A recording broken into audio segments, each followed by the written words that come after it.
नमस्कार, आपका पुनः स्वागत है। ब्रेक के बाद हमने भौतिक प्रदेशों की सामान्य जानकारी पहले भाग में की। अब हम दूसरे भाग में बात करेंगे ऑब्जेक्टिव टाइप क्वेश्चन। जितने भी क्वेश्चन आए हैं अभी तक उन सब की चर्चा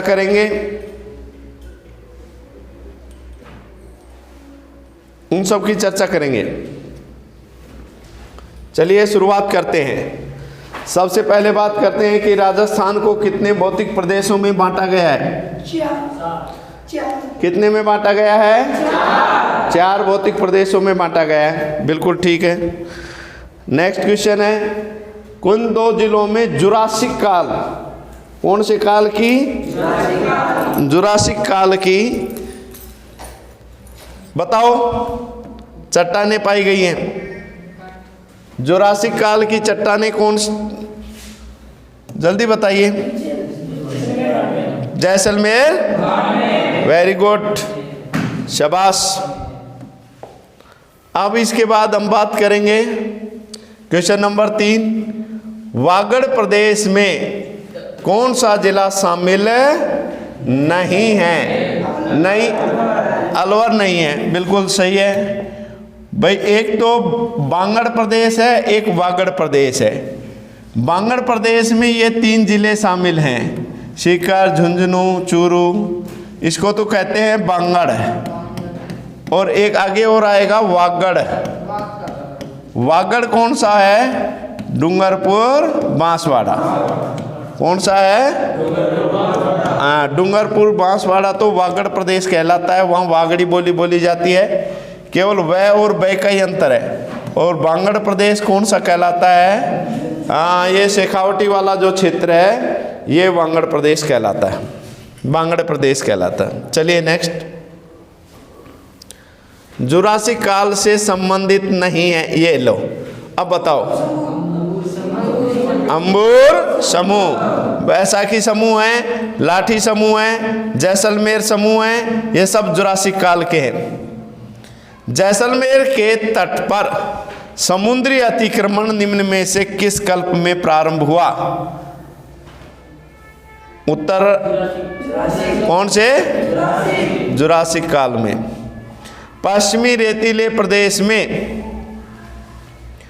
भाई ये टेथी सागर का हिस्सा है, इसका थोड़ा सा बता देता हूं। टेथी सागर का हिस्सा है, जुरासिक काल में अतिक्रमण प्रारंभ हुआ। नेक्स्ट, पश्चिमी रेतीले प्रदेश में किसके अवशेष मिले हैं? टेथी सागर के अवशेष मिले हैं। अब आता है तारा बालू का स्तूप कहाँ पाए जाते हैं? अब आपको माइंड में चित्रण करना है। पहले तो ये इसको उठा के लाए, इधर बार बार उधर भागना पड़े।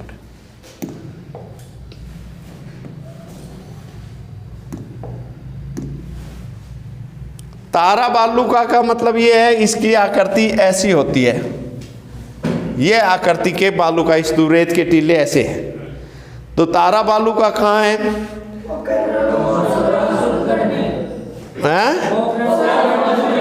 पोखरण और सूरतगढ़। लॉक कर दिया जाए? वेरी गुड, देखते हैं। वाह क्या बात है, शानदार, सही जवाब। निम्न में से कौन सा बालू का, ये बालू का है, बालों का नहीं, बालू का मुक्त प्रदेश है? बायतू और चौटन। बायतू और चौटन का जो क्षेत्र है वो बालू का मुक्त प्रदेश है। बाप बॉर्डर्स युग से संबंधित है। कौन से युग से संबंधित है बताओ? जुरासिक से है कि नहीं है ये बताओ पहले तो। नहीं है? चलो ठीक है, तो और ऑप्शन दिखाता हूं फिर आपको। कार्बेनिफारस, वेरी गुड, बिल्कुल सही। नेक्स्ट है, पश्चिमी रेतीले प्रदेश का कितना प्रतिशत भाग बालू का मुक्त है? 41.5% पे ऐसे टीले नहीं हैं। ऐसे टीले नहीं हैं, ना ही ऐसे बरखान हैं अर्धचंद्राकार रेतीले टीले, ना ही ये ऐसे हॉकी के आकार के शीप है। शीप भी नहीं है। समझ में आया? तो ये बालुका से यानी रेतीले टीलों से मुक्त प्रदेश है। जो बायतू और चोहटन का जो क्षेत्र है ना, वो पूरा का पूरा। नेक्स्ट, इसके बाद 11वां है, थार के मरुस्थल का कितना प्रतिशत भाग राजस्थान में? 60% भाग राजस्थान में। नेक्स्ट, कौन सा वर्ग सही सुमेलित है? अब देखो, राजस्थान के कुल क्षेत्रफल का, भारत का कुल क्षेत्रफल है उसका 10.41% राजस्थान है। बिल्कुल सही बात। इसका अक्षांशीय विस्तार 23 डिग्री 30 मिनट से 30 डिग्री 12 मिनट। इसको ऐसे भी लिख सकते हैं, 23 डिग्री और 3 मिनट, फिर 30 डिग्री और 12 मिनट। मिनट को ऐसे लिखा जाता है, समझ गए? जैसे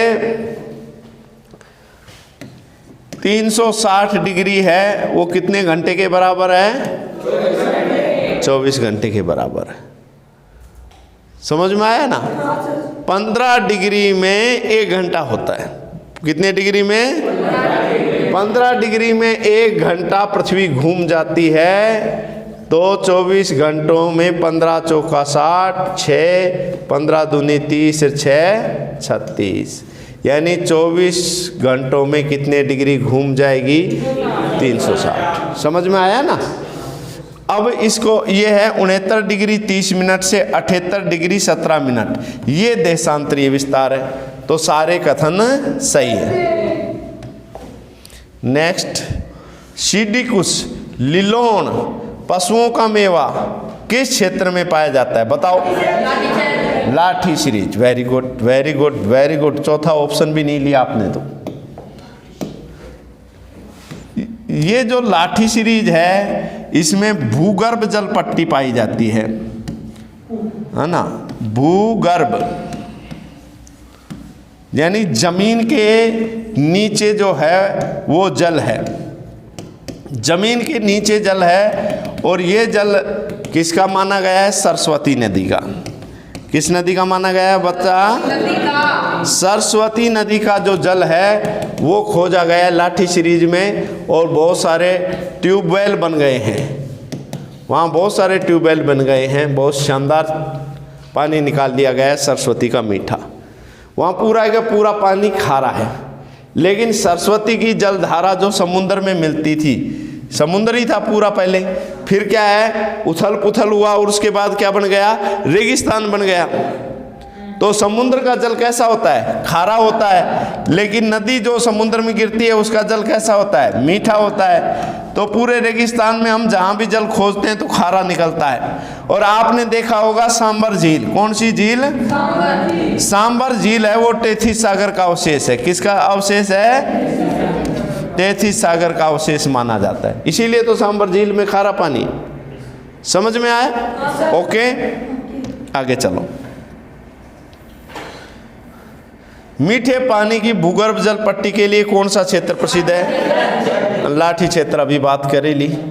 जोहड़ क्या है? शेखावटी क्षेत्र का अर्ध प्रस्तर कुआं। शेखावटी क्षेत्र में क्या है कि ऐसे अर्ध प्रस्तर, ऐसे चूने और पत्थर का मिश्रित क्षेत्र है, यहाँ ऐसे कुएं पाए जाते हैं, अर्ध प्रस्तर ऐसे कुएं, और इनमें से पानी निकाला जाता है। क्या निकाला जाता है? पानी निकाला जाता है। अर्ध प्रस्तर, प्रस्तर मीन्स पत्थर, उनको क्या कहते हैं स्थानीय भाषा में? जोहड़ कहते हैं। क्या कहते हैं?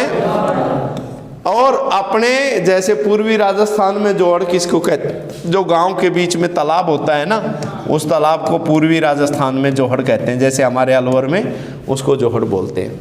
चलिए नेक्स्ट,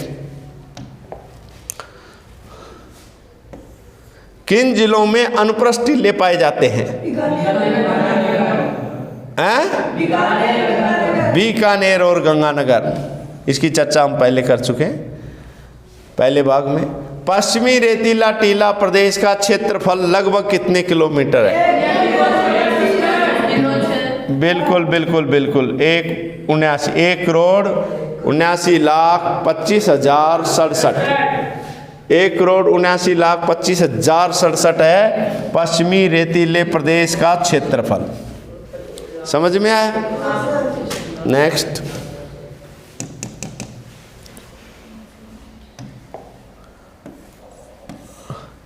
सिर्फ किस प्रकार के टीले हैं? अनुदैर्ध्य बालू का स्तूप, इसकी भी चर्चा हो चुकी है।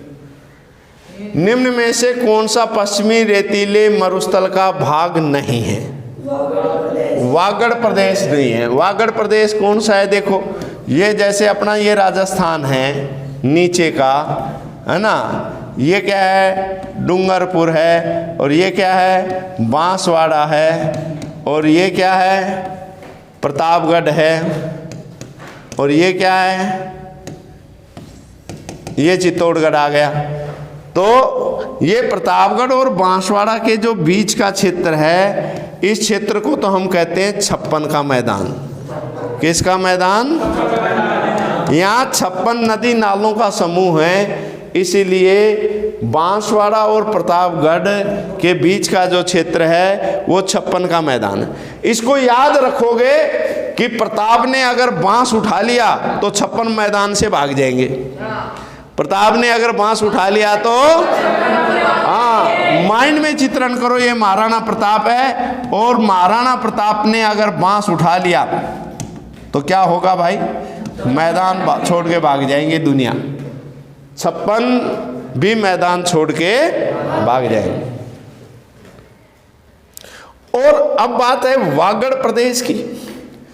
तो वागड़ प्रदेश जो है डूंगरपुर और बांसवाड़ा वाला क्षेत्र, ये जो क्षेत्र है, दोबारा से करता हूं क्लियर, देखो आपको क्लियर हो जाएगा।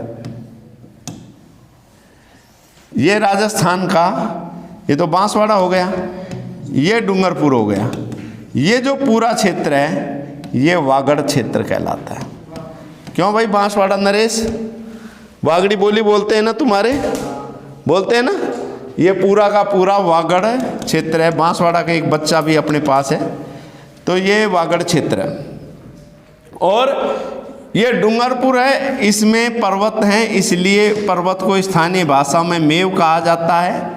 क्या कहा जाता है? मेव। इसलिए इस क्षेत्र को मेवल क्षेत्र भी कहते हैं। क्या कहते हैं? हाँ। और वागड़ प्रदेश शेखावटी क्षेत्र में, ये ध्यान रखना है। वागड़ प्रदेश जो है डूंगरपुर बांसवाड़ा में है, और वागड़ प्रदेश शेखावटी क्षेत्र में।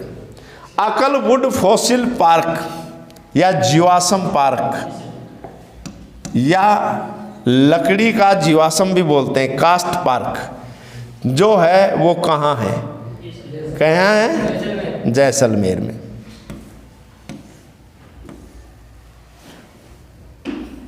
पश्चिमी मरुस्थलीय प्रदेश में अधिकांश बालू का स्तूप कौन से हैं? बरखान है, या स्टार है, या अनुप्रस्थ है, या पैराबोलिक है? पैराबोलिक। Very good.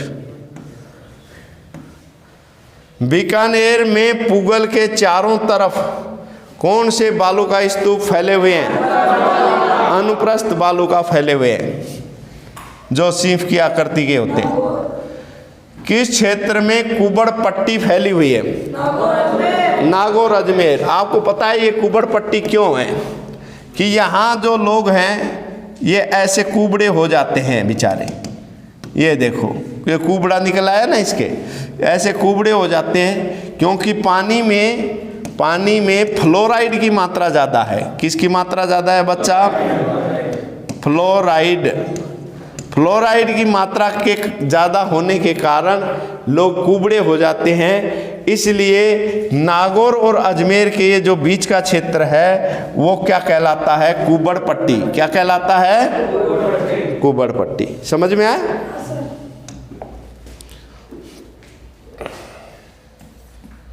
संरचना की दृष्टि से राजस्थान का भौतिक स्वरूप किसका हिस्सा है? उत्तरी मैदानी और प्रायद्वीपीय पठार।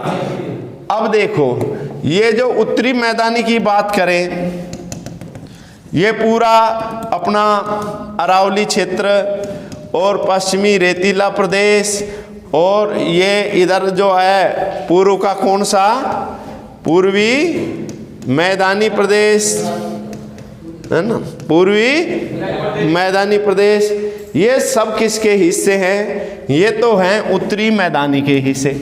और अपने ये जो पठारी क्षेत्र है ना दक्षिणी राजस्थान का, जो हड़ौती का पठार है, दक्षिणी पूर्वी राजस्थान का हड़ौती का जो पठार है, ये पूरा का पूरा जो पठारी क्षेत्र है ये किसका हिस्सा है, प्रायद्वीपीय पठार। नेक्स्ट, निम्न में से कौन सा पोवल भूमि या पीवत भूमि, जोती गई है या सिंचित है या रेशेदार है, जोती गई भूमि नहीं है, इसको बोलते हैं हकत भूमि। यू आर रॉन्ग, सिंचित भूमि, यू आर राइट। चलिए देखते हैं सही है कि नहीं है। सिंचित भूमि, इनमें से कौन सी भूमि हकत भूमि है? हाँ, जोती गई भूमि। कौन सी भूमि? जिस भूमि की जुताई कर देते हैं वो हकत भूमि है। और अगर ये बात करें उत्खात भूमि की, तो ये चंबल घाटी क्षेत्र में पाई जाती है। उत्खात भूमि कहाँ पाई जाती है? हाँ, इसमें ऐसे दरारें बन जाती हैं, भूमि के बीच बीच में नाले बन जाते हैं, ये बनते हैं ना पानी बहने का, खड्डे खड्डे, ये पूरी की पूरी उत्खात भूमि है। नेक्स्ट चलते हैं। जैसलमेर बाड़मेर का बालू का मुक्त क्षेत्र, जो चट्टानी, क्या कहा है? हमदा, अमाद है ना, अमाद कहा जाता है सहारा रेगिस्तान में। सहारा रेगिस्तान में इस क्षेत्र को हम्माद कहा जाता है, तो उससे जोड़कर हम भी इसको क्या बोल देते हैं? हम्माद बोल देते हैं। नेक्स्ट, बरखोनाइट किस क्षेत्र में पाए जाते हैं? बरखोनाइट आपने देखा था ना, अर्ध चंद्रमा की आकृति वाले जो रेतीले टीले हैं उनका ऐसे निर्माण होता है। ये अर्धचंद्राकार की रेतीले टीलों की आकृति है ना। अर्धचंद्राकार रेतीले टीलों को क्या कहते हैं? बरखान कहते हैं। क्या कहते हैं? देशनो करणी माता के मंदिर जाओगे तो वहाँ दिखाई देंगे, रतनगढ़ चूरू में भी आपको दिखाई देंगे, और रामगढ़ जैसलमेर में भी आपको दिखाई देंगे बरखान। आधे चंद्रमा की आकृति के होते हैं ये रेतीले टीले ऊपर से देखने पर। ठीक है। नेक्स्ट, सब्र क्राफिज बालू का स्तूप क्षेत्र में मिलते हैं। सब्र क्राफिज कौन से होते हैं? वो बालू का स्तूप होते हैं, जैसे ये रेतीला टीला है, इसके बीच में ऐसे छोटी छोटी झाड़ियाँ आ गई। इन झाड़ियों के बीच में ये जो रेतीला टीला बना, ये क्या कहलाएगा? सब्र क्राफिज। इसको सब्र क्राफिज रेतीला टीला कहते हैं। समझ में आया? ठीक है। नेक्स्ट,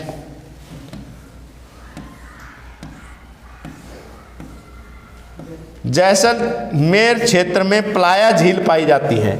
जब बरसात होती है तो पानी भर जाते हैं। ऐसे जो रेतीले टीले होते हैं, रेतीले टीलों के बीच में ऐसे झील पाई जाती है।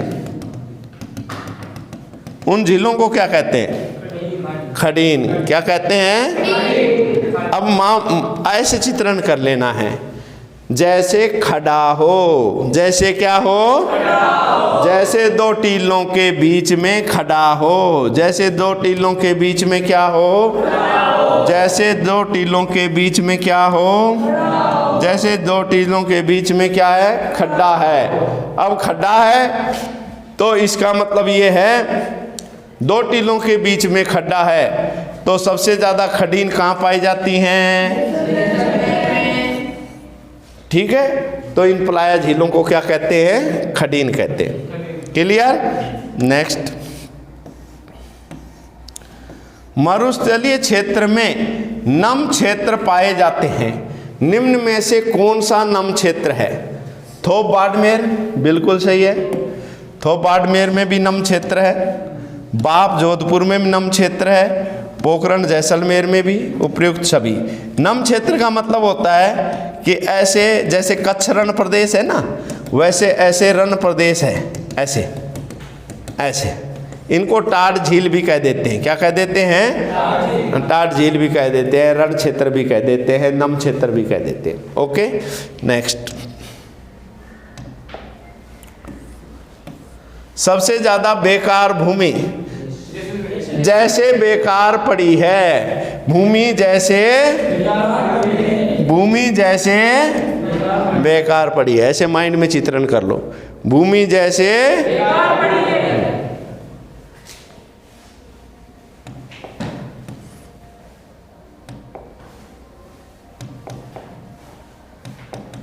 क्या हो गया? हैंग हो गया ये तो।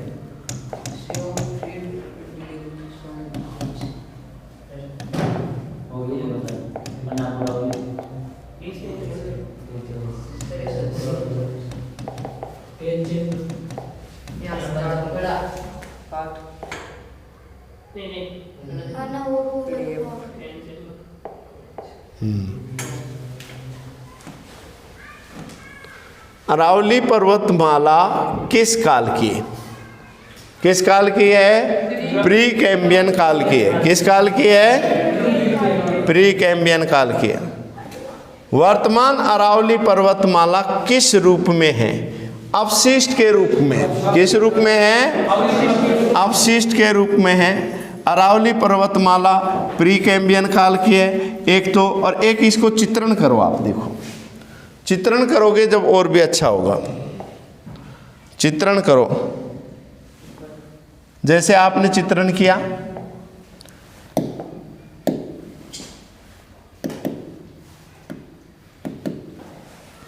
आपने चित्रण किया 1 2 3 4 5 6 7 8 9। अरावली पर्वतमाला कितने प्रतिशत है? कितने प्रतिशत जनसंख्या है? 10%। पॉइंट ऊपर नीचे हो सकते, मोटा मोटी याद होना चाहिए। और ये संसार की सबसे प्राचीन वलित पर्वतमाला है। प्राचीन वलित, वलित का मतलब मोड़दार, ऐसे मोड़दार, घुमावदार। तो सबसे प्राचीन वलित पर्वतमाला है। वर्तमान में ये अवशिष्ट के रूप में, कैसे पर्वत के रूप में है? अवशिष्ट के रूप में। समझ में आ गया? Yes sir. Very good.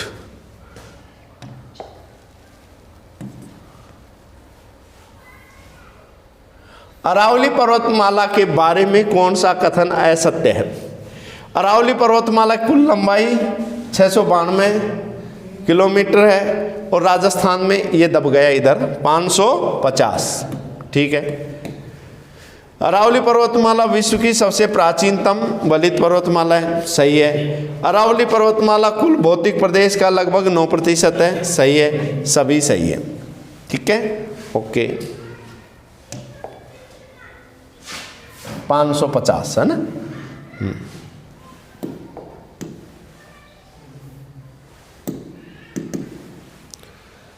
अब आता है पूर्वी अरावली की सबसे ऊंची चोटी कौन सी है? पूर्व में जाओगे तो बताओ कौन बैठा मिलेगा? रघुनाथ। पूर्व में कौन है? और मध्य में कौन है? मोराम जी।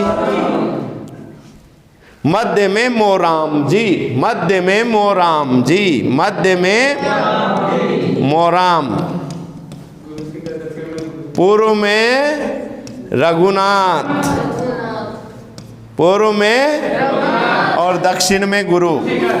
दक्षिण में कौन है? गुरु। ये ध्यान रखना है। पूरी अरावली जो है, उस पूरी अरावली के, ये बोतल उठाना बेटे, पूरी अरावली के ये आपकी ऊंची चोटियां आ गई।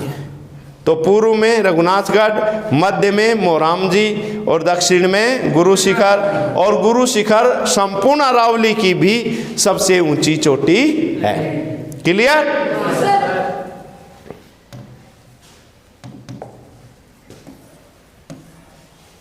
ठीक है।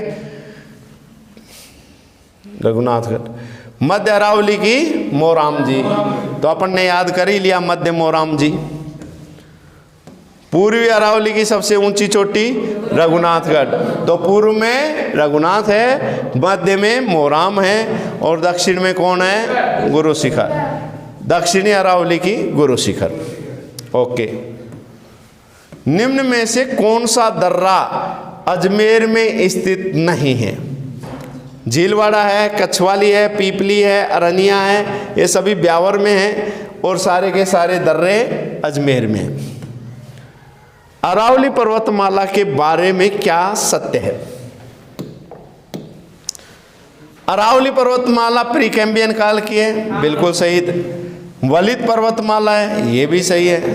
महाजल विभाजक रेखा है, सही है। इसके पश्चिम में कितने सेंटीमीटर वर्षा होती है? 50 सेंटीमीटर वर्षा होती है और इसके पूर्व में 50 सेंटीमीटर से अधिक। जैसे ये अरावली पर्वतमाला है ना,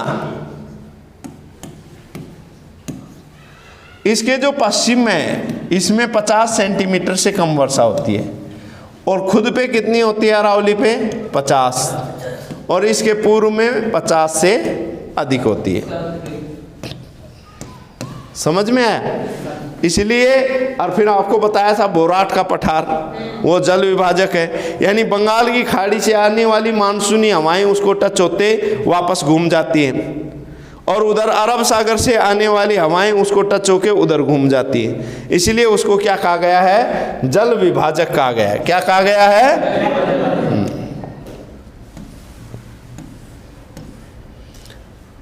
बोराट का पठार है कुंभलगढ़ गोगुंदा के बीच। अब आपने माइंड में चित्रण करना है। कुंभा, क्या बोलोगे? कुंभा गो, कुंभा गया, कहाँ गया? बोराट पर। कुंभा गो बोराट पर, कुंभा गो, कुंभा गो, कुंभा गो, तो कुंभा कहाँ गया है? यानी कुंभलगढ़ और गोगुंदा के बीच में कौन सा पठार है? बोराट का पठार है। नेक्स्ट,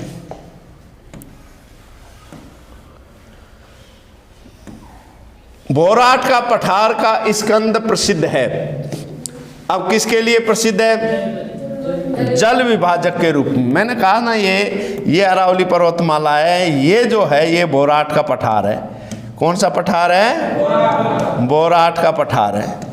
और बोराट का पठार ये अरब सागर से आने वाली मानसूनी हवाओं को ऐसे परिवर्तित कर देता है और इधर से आने वाली बंगाल की खाड़ी से आने वाली मानसूनी हवाओं को भी इधर परिवर्तित कर देता है, यानी जल को बांट देता है। इसलिए इसको जल विभाजक कहा गया। समझ में आया कि ना आया? नेक्स्ट, अरावली पर्वतमाला की प्रमुख चोटियां घटते हुए क्रम में जैसे देखेंगे, रघुनाथगढ़ सही है, उत्तरी अरावली की बात कर रहे हैं। ये अरावली है पूरी, और पूरी अरावली में मैंने आपको पहले बताया था कि ये इसकी कौन सी है? रघुनाथगढ़ ना, कौन सी है? और ये मध्य अरावली आ गई अजमेर के पास। सर्पिलाकार की पहाड़ियाँ, इनको नाग पहाड़ी भी कहते हैं क्योंकि ये नाग की तरह लपेटे खा रही हैं इसे। समझ में आया? और इसकी जो ऊंची चोटी कौन सी थी? मोराम जी। और ये दक्षिणी अरावली है और इसकी ऊंची चोटी कौन सी है? गुरु शिखर। कौन सी है?